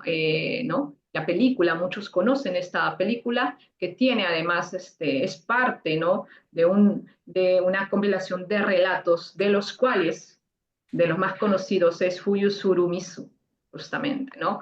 Hay personas que de repente no recordarán, no ven horror, no puede ser, pero les voy a traer brevemente un recuerdo porque en esta historia hay un misterio, ¿no? Pero la historia de horror se desarrolla, ¿no?, en la relación que tiene una mamá con su hija, ¿no? La aparición, ¿no?, que se da justamente cuando hay una mudanza, llega a un departamento que al parecer está maldito, entonces eso va a perturbar a la mamá, que además es una mujer sola, ¿no?, que intenta de alguna manera proteger a su hija, ¿no? Entonces, vamos a ver brevemente esta escena, ¿no? Voy a compartir con ustedes haciendo un, ¿no? Lo que vemos es, mencionaron el aro, que también forma parte de su relato, de su obra, efectivamente, este es Starwater, ¿no? Y aquí el tema es este miedo que viene, ¿no?, este horror psicológico que se da con este elemento del agua, ¿no? La mamá piensa que hay una entidad malévola que se quiere llevar a su hija, ¿no? Y de por medio está, ¿no?, esta relación que tiene una madre soltera con su hija, ¿no?, y la fortaleza que tiene que tener para salvar a su niña, ¿no? En esta escena, por ejemplo, le dice, yo estaré contigo, yo nunca te voy a abandonar, ¿no? Y es la desesperación justamente de la madre frente a una situación de horror que enfrenta a ella sola, ¿no? No hay nadie para apoyarla, ¿no? Entonces, es justamente esta historia, una historia muy interesante y buena, que nos habla de la ligación con la literatura japonesa y el horror, pero también de pronto de cómo es a nivel contemporáneo esta literatura de horror, ¿no? En esto justamente se va a desarrollar el horror psicológico, el tema de la maternidad vulnerable, el asunto de la culpa y la exigencia, el hecho de no poder dar lo suficiente por el hijo, este miedo que hay que se desprende y que además está materializado en este elemento del agua, un elemento interesante también porque el agua normalmente es una imagen, ¿no?, de pureza, ¿no?, en el Shinto, es purificación, pero acá se corrompe justamente, ¿no?, porque se rompe, ¿no?, esta armonía. Hay un horror que es íntimo, ¿no?, esta simbología del agua que les mencionaba, y claro, en el relato, ¿no?, hay esta carga que lleva, ¿no?, la protagonista, ¿no? Dice, a unas sabiendas de que no eran más que alucinaciones, No podía defenderse de ellas. Y Cuco, entre sollozos, levantó la mirada hacia su madre sin dejar de murmurar, mamá, mamá. Si no tenía fortaleza mental, no sería buena madre para su hija. Yoshimi se sintió miserable por haber estado a punto de desmoronarse y contagiada por el llanto de su hija, dejó escapar algunas lágrimas, ¿no? Entonces, vemos aquí que la manera interesante de que detrás de esta historia en que hay una entidad, en que está el tema de una niña que murió antes, ¿no? Previamente, y de esta madre con su hija que viene ahí. Detrás de ello está el tema de la maternidad, el tema de la culpa, el tema de mantener la fortaleza para no derrumbarse y seguir adelante, ¿no? Es algo que se plasma mucho en sus relatos. Dejo ya de mencionar justamente. Ahí está, ustedes mencionaban el aro, Ringu, está toda esta colección que es el espiral, el bucle S, que forma parte, ¿no?, de esta serie de Ringu, que empieza en 1991, y Dark Water, que es de 1996, que estamos justamente comentando el día de hoy, ¿no? Él pertenece a lo que se llama el horror tecnológico, el horror psicológico, ¿no?, que es de pronto lo que está aquí anunciando, y nuevamente la idea de el horror contemporáneo como algo que nace desde dentro de los miedos justamente también, ¿no? Y la profunda soledad del individuo, la condición humana, que en el caso de Darkwater nos remite a una mujer que está sola, ¿no?, y que tiene que enfrentar circunstancias, ¿no?, ajenas a ella, ¿no?, solamente con su pequeña en brazos, ¿no? Sí, tenemos entonces este concepto que es con el que ya voy cerrando, ¿no? El horror, entonces, nuevamente, si hay algo que comparte Erogawa Rampo con Koji Suzuki, es que el horror parte de situaciones aparentemente normales. Recordarán en el aro cómo aparece. La situación de horror es una cinta de video, justamente, ¿no? Una cinta de video, acá es un edificio en Darkwater, un edificio que de pronto nos lleva hasta el último, la terraza donde se ve algo, ¿no? Aparentemente algo sucedió ahí, pero es la corrupción de lo cotidiano. También está la idea de plantear situaciones que son difíciles de comprender y de controlar, ¿no? Lo que se ve aquí, ¿no? No hay una solución, no hay a veces un final feliz, no existe un final feliz muchas veces, ¿no? Hay elementos paranormales, pero de por medio también está el tema de la trauma, la represión o la culpa, ¿no? ¿Dónde se origina esto, no? Entonces, eso es muy interesante, ¿no? Citando justamente a Gaetano Ardanto, él sobre Suzuki dice, ¿no? El autor de esta novela pretende dar valor moral al lector, que el éxito y la felicidad nos llegarán si tenemos espíritu y deseo de esforzarnos por nosotros mismos en el futuro y no desesperanzarnos si encontramos obstáculos en nuestro esfuerzo. Claro, coincido con Ardanto en el sentido de que el horror de Koji Suzuki no es efectista. No es un horror para de pronto temblar y ya. Es un horror que tiene de pronto un mensaje, una crítica social y una reflexión, porque muchas veces los personajes que están inmiscuidos en esas historias de horror son personajes que de pronto se sienten fracasados, ¿no?, a punto de colapsar. Y que ese acontecimiento de horror sea la oportunidad de pronto para superarse, ¿no?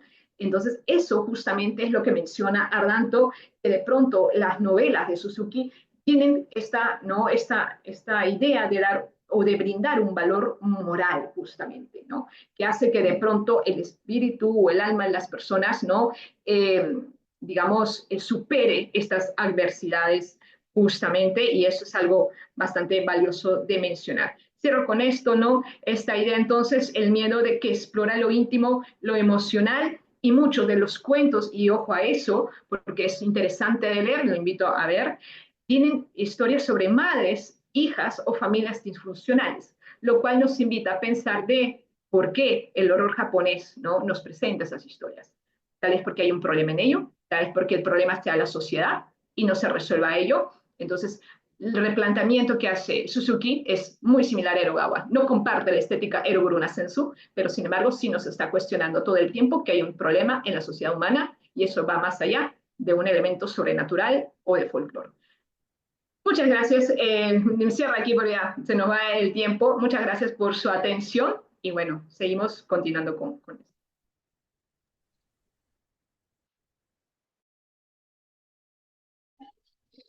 Y finalmente contaremos con la intervención de la magíster Constanza Veloso, quien presentará el horror y sus contactos en el folclore.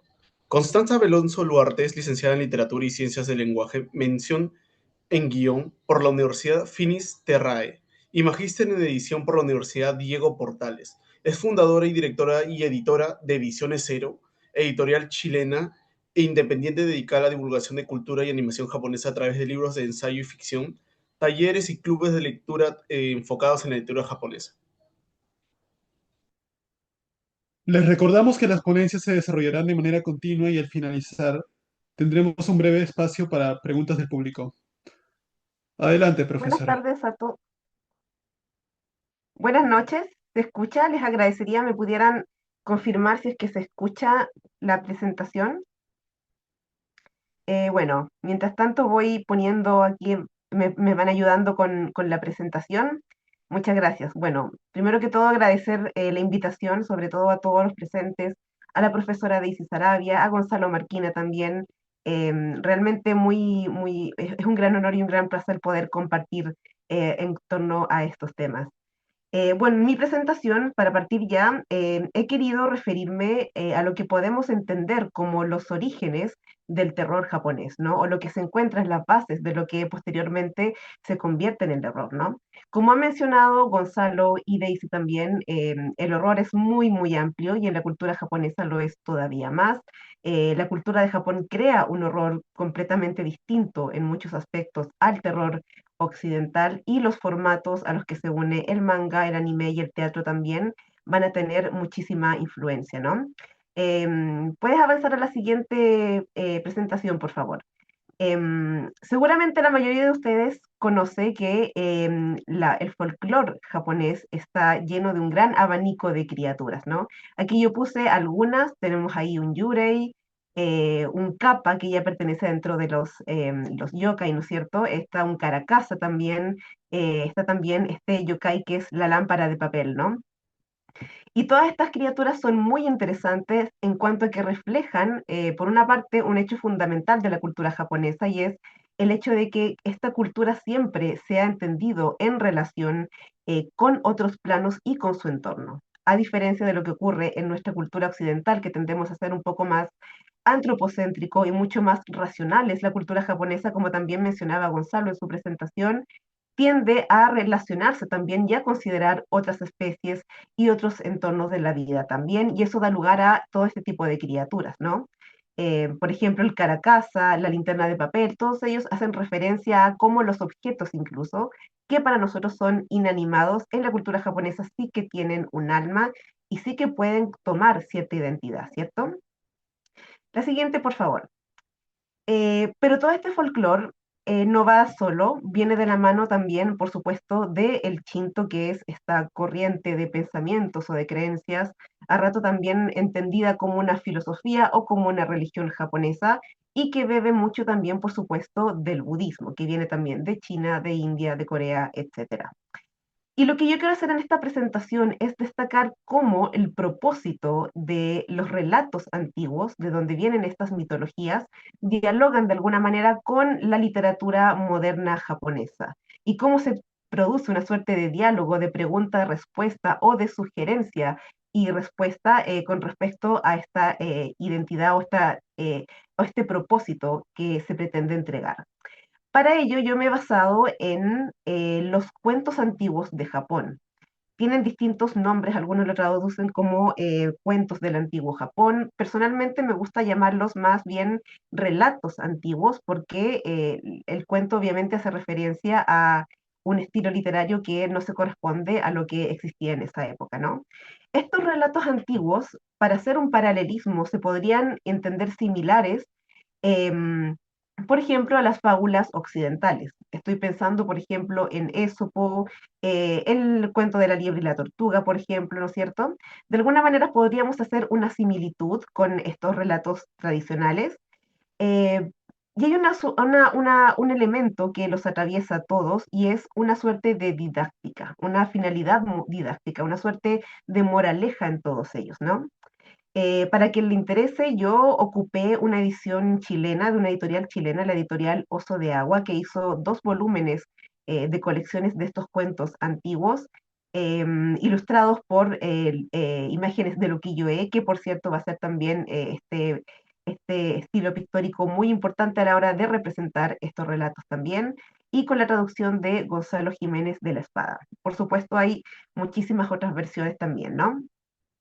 Leyendo estos cuentos, algo que podemos sacar en limpio es que si hay algo que los atraviesa a todos es justamente esta necesidad moral, esta necesidad de enseñar algo, de dejar algún tipo de moraleja o de enseñanza.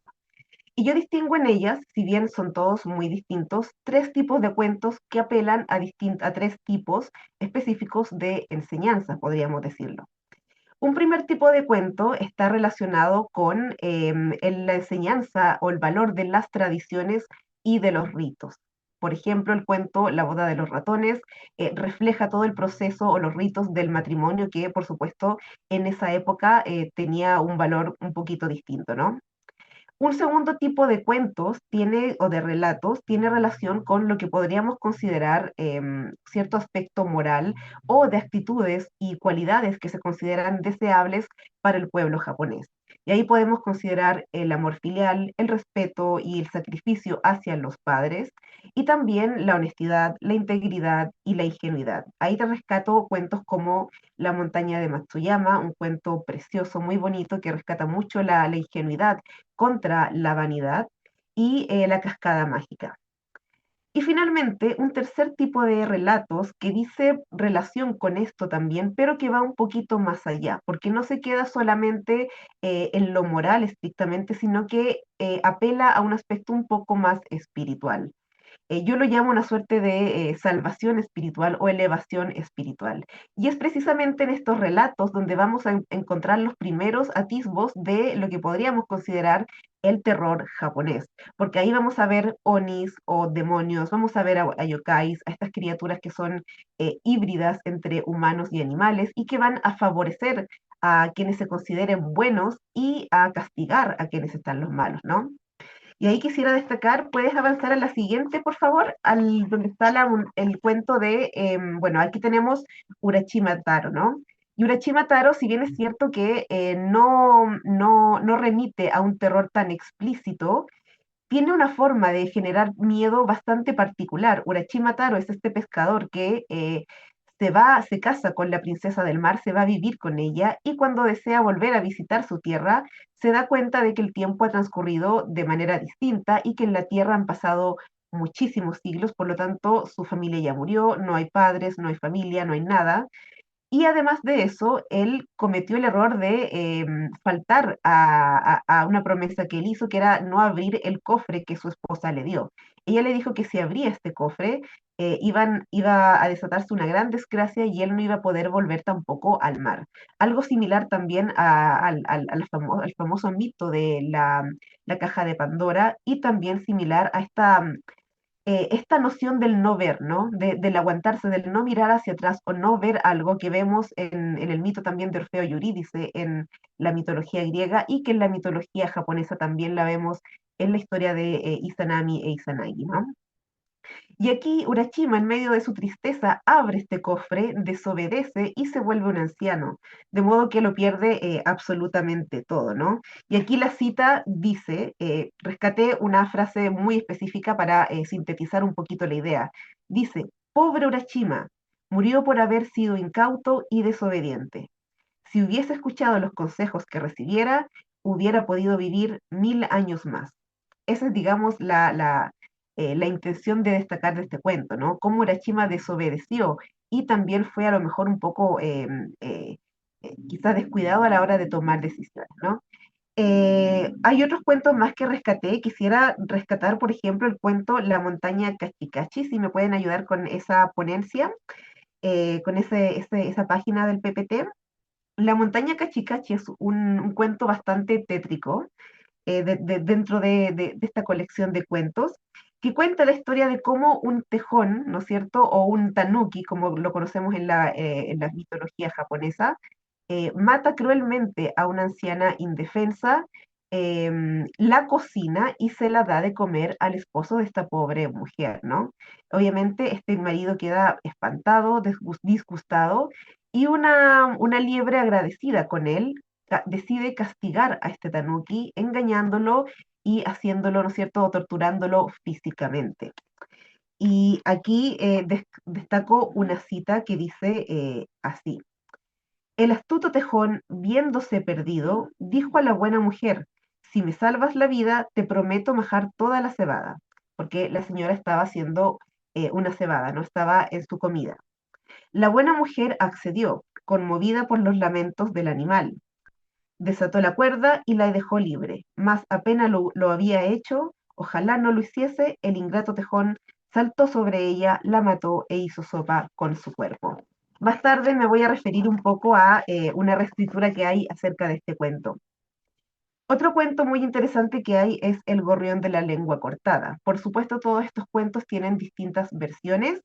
En este cuento, un gorrión favorece a un anciano o a una pareja de ancianos bondadosos y humildes y los favorece o los premia con muchísima abundancia económica, ¿no? Les pasa un gran cofre, no un gran cofre, de hecho un pequeño cofre, que ellos eligieron que fuera el más pequeño porque ellos también eran muy humildes, pero ese cofre estaba lleno de abundancia en regalo a su humildad y a su honestidad. En cambio, a la vecina, que era una mujer muy ambiciosa, muy egoísta y muy envidiosa, ¿no es cierto? Ella pide el cofre más grande y lo que recibe son desgracias. Y leo la siguiente cita que ahí está apareciendo en la pantalla. ¿Quiere usted el más pesado o el más ligero? Le pregunta el gorrión. La avarienta vieja, juzgando que la magnitud del tesoro estaría en proporción con el peso del cesto, respondió, si me lo permites, tomaré el más pesado. Pero al abrir la tapa del codiciado cesto, lejos de hallar los tesoros esperados, vio con mortal pavor cómo salía del fondo una legión de horribles diablos que lanzándose sobre ello, la despedazaron en un momento. Todos estos cuentos, por supuesto, tienen una misión bastante evidente, que es una suerte de moraleja y de enseñanza hacia el bien mayor. Yo mencionaba que el segundo tipo de cuentos tenía que ver con un aspecto un tanto moral, pero en este caso el deseo, la enseñanza es la de rescatar o salvar el alma o limpiarla de emociones negativas o que puedan generar algún tipo de prisión con este mundo. La avaricia, la ambición, la envidia, etcétera. Un símil lo vamos a encontrar también en las historias de Caidán. Si pueden avanzar en las siguientes diapositivas, ahí mismo, gracias. Las historias de Caidán significan casi literalmente historias de fantasmas o historias de misterios. Y si hay algo que yo quisiera destacar de este tipo de cuentos es, además de la presencia de un gran panteón budista principalmente, es también la presencia de los yurei. Y los yurei son un tipo de criatura de la mitología japonesa que se refiere específicamente al alma humana. Vimos que existen otro tipo de yokais que son híbridos entre animales y humanos, están también los kami que también pueden ser considerados, y están también los fantasmas, en este caso los yurei, que representan a las almas humanas que quedan en pena porque se quedan atadas a asuntos pendientes, pero que generalmente tienen más que ver con emociones que de alguna manera los aprisionan. La mayoría de estos textos o de estas historias están protagonizadas por mujeres. La mayoría de ellas mujeres que han sufrido un desamor, que han perdido un amor, que se han muerto antes de que se concretase ese amor y luego vuelven, ¿no es cierto?, a querer llevarse a su amado a la muerte con ellas. Y también están las famosas onryo, que son las que buscan venganza, como mencionaba también Gonzalo. Y una de las historias que más destaca es sí, estamos bien con el tiempo, no se preocupen. Es una de las historias que más destacas es la historia Bancho Sarayachiki, que cuenta la historia de Okiku, que es una joven o era una joven sirvienta de un samurái muy cruel que la castiga cruelmente, ¿no es cierto? Creyendo que ella rompió un plato muy valioso y la castiga y la tortura hasta la muerte. Y es tanto el dolor que ella siente que su alma queda en pena y queda vagando, ¿no? Si podemos ver la siguiente imagen, bueno, hay un montón de artes que van a reproducir esto, el teatro, la pintura, etcétera. Y hay también un cuadro muy famoso que lo pintó Katsushika Hokusai, el gran exponente del ukiyo-e, donde vemos a este yurei, ¿no es cierto?, que queda con su cabeza al aire, ¿no es cierto?, y su cuello vagando digamos, por el mundo, ¿no? A lo largo de los años, todo tipo de arte van a ser muy importante a la hora de reflejar este tipo de historias. Menciono el ukiyo-e, que el ukiyo-e, por cierto, va a reflejar no solo el paisaje, no solo la vida urbana, sino también distintos tipos de temáticas que van a ser preponderantes en la época. Pero también es muy importante el teatro. Y si bien es cierto que se habla bastante del teatro kabuki, porque también calza con la época de Edo, a mí me gustaría mucho poder destacar el teatro no, principalmente porque el teatro no destaca o crea, ¿no es cierto?, las máscaras, que van a ser un elemento tremendamente importante, como seguramente muchos sabrán, aparece en cine, en películas, en manga, en anime, etcétera, ¿no? Y la gracia de de estas máscaras es que destacan el origen del terror de estas criaturas. Y aquí quisiera hacer un pequeño paralelismo, diferencia o comparación con la cultura occidental. Si nosotros pensamos, por ejemplo, en el fantasma, en nuestro fantasma, ¿no? ¿Cómo es nuestro fantasma? Si quieren, pueden comentar ahí, pensando en el fantasma típico y entendiéndolo como esta criatura básica, ya básica porque también tenemos un panteón bastante amplio de criaturas de terror, pero que es nuestra criatura básica por excelencia, ¿no? Como Gasparín me dicen ahí, claro. ¿Cómo es este fantasma? Este fantasma es generalmente una criatura blanca, ¿no es cierto? Sin forma específica, puede tomar distintas formas, tiene tres agujeros, unos ojos, una boca y ya nada más, y no tiene una identidad. La gracia de este Gasparín, ¿no es cierto?, es que no tiene un rostro y no lo necesita, porque el motivo por el que genera miedo es precisamente porque es algo que no es. Y aquí rescato lo que mencionaba al principio. La cultura occidental solo considera lo racional y al hombre. Por lo tanto, este fantasma, como muchas otras criaturas, generan el terror por el hecho de ser algo que no puede ser, por ser esa otredad, ¿no? Podemos pensar también en los muñecos terroríficos como Chucky, ¿no? Lo que mencionaba también Daisy, como esto de lo siniestro, lo que se vuelve un poco, lo que se distorsiona un poco de la normalidad, ¿no? En contraste, en la cultura japonesa, estas criaturas no infunden miedo porque sean, digamos, sobrenaturales, porque Japón siempre se ha llevado bien con lo sobrenatural, o me refiero a que siempre lo ha aceptado o lo ha mirado, ¿no? Lo que infunde miedo en estas criaturas es lo que representan, y lo que representan son las características de un alma en decadencia, un alma que está corrupta, y está corrupta por vicios humanos como envidias, celos, desamor, tristezas, iras, etcétera. Y ahí si pueden avanzar un poquito en la presentación, vamos a ver varias máscaras. Bueno, ahí hay un poquito más. Puedes pasar a la siguiente donde están las máscaras, por favor. Bueno, ahí vamos a ver, bueno, ahí tenemos, por ejemplo, el Hania, que es esta anciana que se vuelve loca, ¿no? Y devoraba a los niños. Esa es solo una máscara de muchísimas más, por supuesto. Y la máscara va a ser muy importante porque lo que hace es darle una identidad a cada una de estas criaturas. Y cada una de estas criaturas tiene la identidad de un vicio humano. Puede ser desde la tristeza, la jovialidad, también la mujer joven, el tengu, ¿no es cierto?, que hoy en día representa también la ira, etcétera. Todo eso está representado ahí. Y la importancia de estas máscaras va a ser tal que incluso en las primeras películas de terror japonés van a aparecer las máscaras, ¿no? Ya sea para representarlo o para simbólicamente representar aquello que están tratando de infundir. El punto que tienen estas máscaras y estas criaturas es ser una suerte de advertencia. En esto nos podemos convertir si es que nos dejamos llevar por los vicios humanos. Y aquí quisiera destacar un concepto muy importante que es el luquillo o mundo flotante, que seguramente lo asociarán por ejemplo, el ukiyo-e, ¿no? Que es este arte pictórico, ¿no es cierto?, del periodo Edo. Pero este concepto en realidad es un concepto budista, viene del budismo y dice relación con todo lo que es transitorio, con esta noción de la vida que es transitoria, ¿no? Esta noción, como también decía Gonzalo en su presentación, va a estar presente en un montón de otros conceptos de lo que hoy día podemos entender como la estética japonesa, el aguare, el mono no aguare, el wabi-sabi también, etcétera. De alguna manera todos apuntan a la transitoriedad y a lo efímero. El acto, por ejemplo, del hanami, de mirar las flores, viene de ahí también, ¿no? De apreciar aquello que dura solamente un instante y que tiene un ciclo. Y esta noción de loquillo, si bien tenía una acepción bastante triste o resignada de la vida, sí ayudaba a tener esta noción de cómo desprenderse de lo mundano. Varios siglos más tarde, ya en Taicho, en Showa, ¿no es cierto? En una época en que Japón, puedes avanzar a la siguiente diapositiva, por favor, en que Japón estaba en una época un poco difícil. Bueno, ahí tenemos también el Musan-e, que también tiene parte de lo que puede ser de los inicios del terror, ¿no? En cuanto a que tiene un poco de gore, ¿no?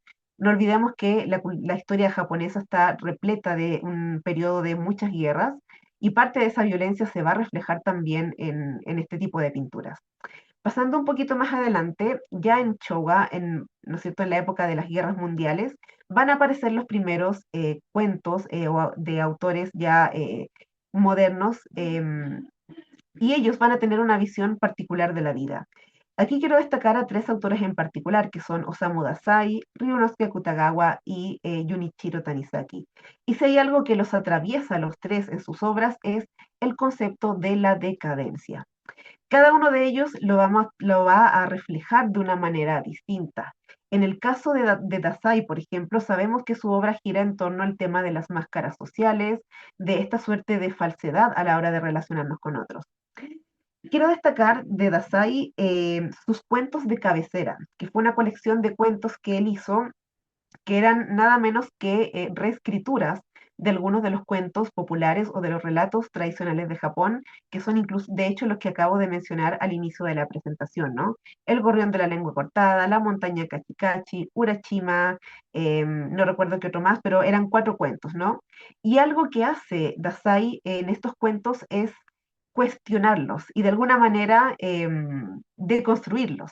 Les quita este carácter de cuentos sagrados, ¿no es cierto? Digamos, eh, originados desde la cultura, desde la propia esencia de lo japonés, y los critica, los cuestiona, se da cuenta de cómo el relato que busca entregar o el mensaje que busca entregar no coincide con su realidad, ¿no? Y algo que hace al inicio de cada uno de ellos es romper la cuarta pared de alguna manera, diciéndole al lector que esta es una reescritura e incluso criticándola. Y aquí quiero destacar esta cita donde Dazai dice lo siguiente sobre el cuento La montaña Kachikachi. Para empezar, dice, se mire como se mire, ya desde el arranque la historia resulta extremadamente dura. Algo como una sopa de vieja, pero qué terrible. No puede tomarse ni como chiste ni como ocurrencia ingeniosa. Y cuando llegamos al párrafo en que aparecen los huesos desperdigados de la vieja bajo el repecho de madera, se alcanza el punto máximo de la crueldad y ya podemos decir que, como lectura para niños, y lamentándolo mucho, debería encontrar el triste destino de ver prohibida su venta. Es decir, se da el lujo de censurar este cuento tradicional. En Akutagawa, en la siguiente presentación, la decadencia se ve desde la psicología. El, Akutagawa escribió Rashomon, que a mi gusto es el cuento que mejor retrata la decadencia, pero yo quisiera enfocarme en función del tiempo aquí en El biombo del infierno, donde él presenta esta suerte de decadencia o corrupción de lo humano en favor de una suerte de placer, ¿no? En esta historia, Akutagawa nos presenta a Yoshihide, un pintor excelente que necesita vivir o ver directamente todo lo que va a pintar.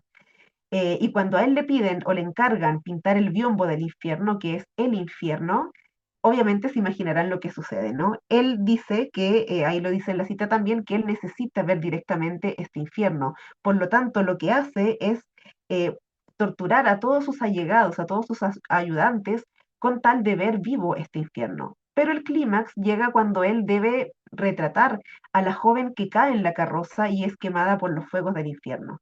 Y quien hace de modelo para esta trágica escena es su hija, su propia hija, la propia hija de este pintor, ¿no? Que es la única persona a la que él parecía amar, pero que aún así está dispuesta a sacrificarla con tal de cumplir este morbo, ¿no es cierto?, de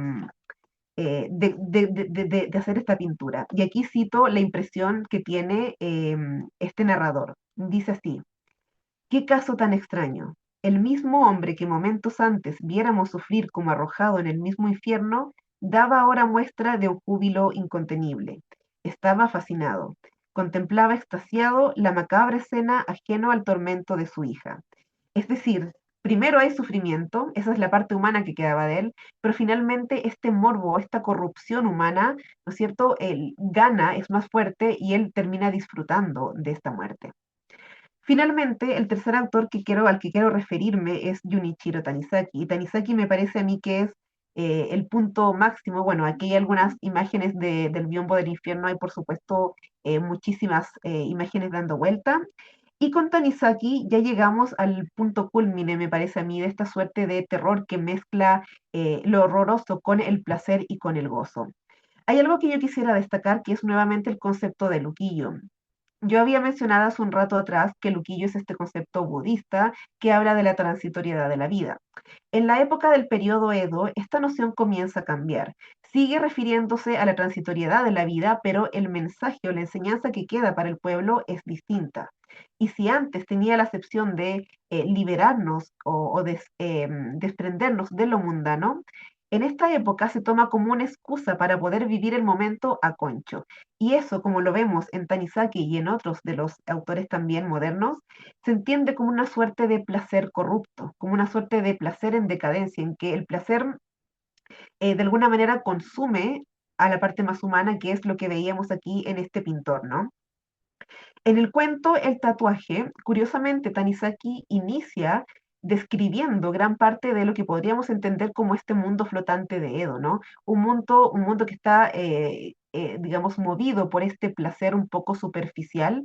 Menciona el teatro, menciona el maquillaje, las vestimentas, el tatuaje, por supuesto, la pintura, y él hace la siguiente descripción, brevemente, como dice ahí, ¿no? Parte así. Esta historia aconteció cuando la sociedad gozaba de la insigne virtud de la frivolidad y no vivía en el estado de tensión que impera ahora. Esto hay que entenderlo también pensando en que Tanizaki también escribió en una época que se sentía en decadencia y que no había esta ligereza de espíritu como si la había en Edo, ¿no? En este relato, Tanizaki nos cuenta la historia de Seikichi, que es este tatuador brillante, ¿no es cierto? Pero que siente cierto morbo cada vez que tatúa, porque al hacerlo también hiere a las personas. Y la cita dice, cuando sus agujas traspasaban la carne hinchada y la sangre carmesí fluía, la mayoría de los hombres gemía de dolor. Cuanto más fuerte era el gemido, curiosamente, más intenso era el placer del joven tatuador. En este cuento, Seikichi da con una chica a la que él decide tatuarle a Yorogumo en la espalda. Yorogumo es una criatura del folclore japonés que es una suerte de femme fatal japonesa que atrae a los hombres, los seduce y luego los mata, ¿no? Ahí la estamos viendo también en película, aunque personalmente me parece que la imaginación es mucho más potente. En este tatuaje, cuando él le muestra este cuadro a la joven, ella se horroriza al principio, pero luego eventualmente no puede evitar sentir placer al convertirse en esta mujer que encarna tal poder, el poder de seducir con la belleza, pero a la vez de matar o de destruir. De la misma forma que este tatuador no puede evitar el placer de tatuar a esta mujer con todo el tiempo que toma y todo el dolor que hay implícito, incluso si eso significa que él se convierta en la primera víctima de esta mujer araña. Finalmente, para cerrar un poquito y hacer la conexión con lo que decía al principio, este diálogo entre la literatura moderna y los cuentos tradicionales de Japón, me parece que aquí hay una respuesta por parte de la literatura japonesa moderna a los primeros cuentos. Creo que Dazai es bastante específico. Dazai rechaza muy derechamente las enseñanzas bien intencionadas o muy religiosas o espirituales que tenía el budismo y el shinto en estos cuentos tradicionales. Pero eso lo vemos mucho más drásticamente en todos estos cuentos. Y algo curioso es que no solamente nos dicen estos cuentos que finalmente la decadencia ha ganado, tanto a nivel social como a nivel humano, sino que además se crea un contraste porque mientras que en los cuentos tradicionales necesitábamos de estas criaturas sobrenaturales para venir a amedrentar, ¿no es cierto? Los cuentos modernos nos muestran cómo la decadencia la encarna el propio ser humano. Aquí ya no hay yokais, aquí ya no hay yureis, hay solamente seres humanos en decadencia. Y creo que, y por eso quise terminar con el cuento de Tanizaki, porque creo que la expresión más gráfica de esto es precisamente la joven Yorogumo, que termina encarnando a este yokai o ex yokai, ¿no es cierto? Como ella viva como mujer, ¿no es cierto?, en carne y hueso y viva. Es decir, lo demoníaco y la decadencia, ¿no es cierto?, están encarnadas en el ser humano. Y de alguna manera esto responde trágicamente a esta solicitud o este deseo desesperado que tenía el budismo y el shinto en sus orígenes de querer salvar a una humanidad que finalmente decide no salvarse y caer en la humanidad. Bueno, muchas gracias y cualquier duda o comentario me lo pueden dejar también por escrito. Gracias. Agradecemos sinceramente a nuestros ponentes por sus valiosas intervenciones y a todos los asistentes por acompañarnos esta noche. Con esto damos por concluida la conferencia El horror en la literatura japonesa de los Kaidan ancestrales a las voces contemporáneas, organizada por el Centro de Estudios Asiáticos de la Universidad Nacional Mayor de San Marcos y la Fundación Japón Lima. Muchas gracias. Muchas gracias.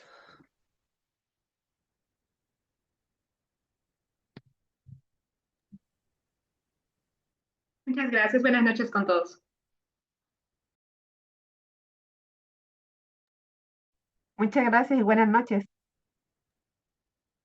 Gracias, buenas noches.